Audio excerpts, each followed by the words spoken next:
Well, the Hillary Clinton email scandal expands, and she could soon be facing subpoenas to turn over her email exchanges. CBS 2 political reporter Marcia Kramer joins us now with more on this. Marcia?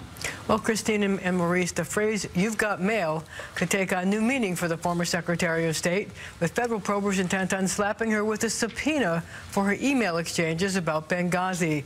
But since she apparently conducted all her State Department business from a private email account, this might be the first subpoena of many. A Secret Service fence protects Hillary Clinton's Chappaqua home from prying eyes. But it is her use of a secret server, a computer server located at her house and used to transmit and receive her email correspondence as Secretary of State, that is now being questioned. Experts say that a private server like that would give Mrs. Clinton iron fist control over her messages, but it may give her opponents an opportunity to punch holes in her credibility.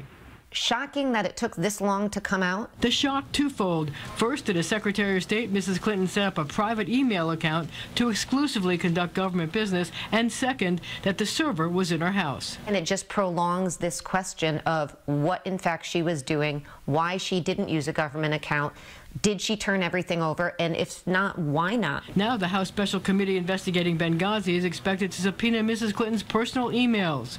The fact is, the State Department cannot certify they have produced all of former Secretary Clinton's emails because they do not have all of former Secretary Clinton's emails. Mrs. Clinton has said she turned over some 55,000 pages of correspondence, but the State Department estimates it produces 2 billion emails a year. Officials contend she didn't break the law. Certainly when she was secretary, that there was not a prohibition on using personal email. Don't you someday want to see a woman president of the United States of America? In Washington last night, she avoided any mention of the scandal, but Republicans eyeing her expected presidential run raised questions. It's a pattern of deception that began from before she became secretary until her last day.